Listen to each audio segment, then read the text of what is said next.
सर्वांना नमस्कार. मी राहुल कर्डिले, जिल्हाधिकारी नांदेड.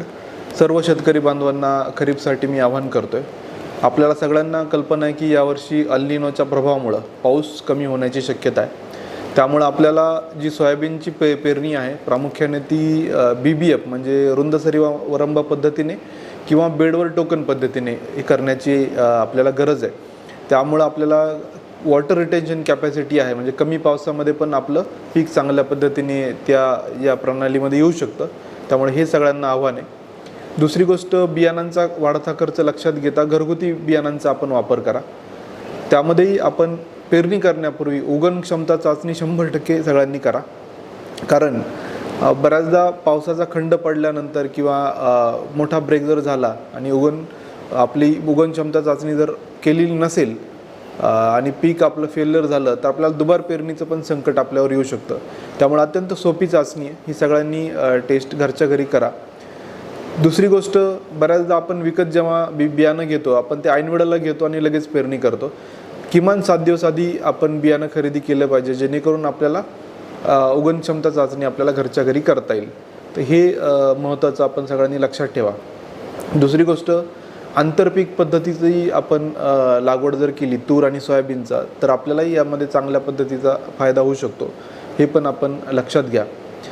खतांचा वापर करताना आपल्याला सगळ्यांना कल्पना आहे की रासायनिक खतांची टंचाई आहे आणि त्याचसोबत युरियाचा आपण जो बेसुमार वापर आहे माती परीक्षण न करता, यामुळेही आपल्याला फायदा होण्यापेक्षा आपल्या जमिनीतलं नायट्रेट वाढण्याचं या ठिकाणी काम होत असतं.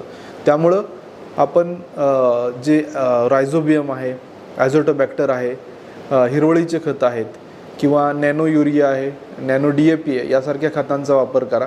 ज्यामध्ये अनावश्यक खतांचा वापर कमी होईलच, परंतु आपली उत्पादकता चांगल्या पद्धतीने वाढेल.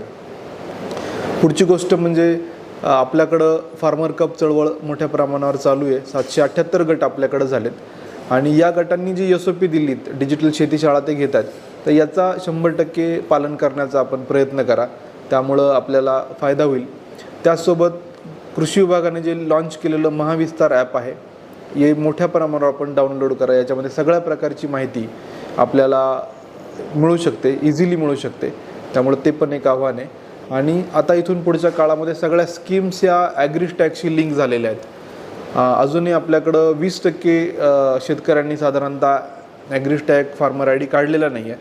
आपण तो तत्काळ काढून घ्यावा, जेणेकरून तुम्हाला सगळ्या योजनांचा फायदा घेणं अत्यंत सोपं जाईल.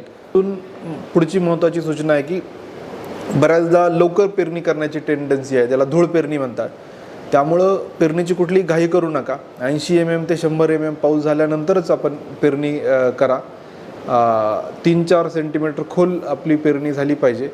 परंतु केवळ एखाद्या सुरुवातीच्या पावसावर किंवा धूळ पेरणी जर केली तर आपल्याला दुबार पेरणीचं संकट आपल्याकडे येऊ शकतं. यावेळेस पावसाचा जे अल निनोचा प्रभाव बघता अशी कुठलीही घाई करू नका. कृषी विभाग जे ॲडवायझरी देतोय त्या प्रत्येक गावामध्ये आपण व्हॉट्सअपच्या माध्यमातून, आपल्या कृषी सहायकांच्या माध्यमातून आपण पोहोचतोय, तर त्या आपल्यासाठी सदैव ओपन आहेत. त्यामुळं या ॲडवायझरीचा वापर करा आणि लवकर पेरणी किंवा अनावश्यक पेरणी पावसाचा खंड असतानाही टाळणं आवश्यक आहे. त्यामुळं याची खबरदारी आपण सर्व शेतकरी बांधवांनी घ्यायला पाहिजे, असं मी आवाहन करतो. धन्यवाद.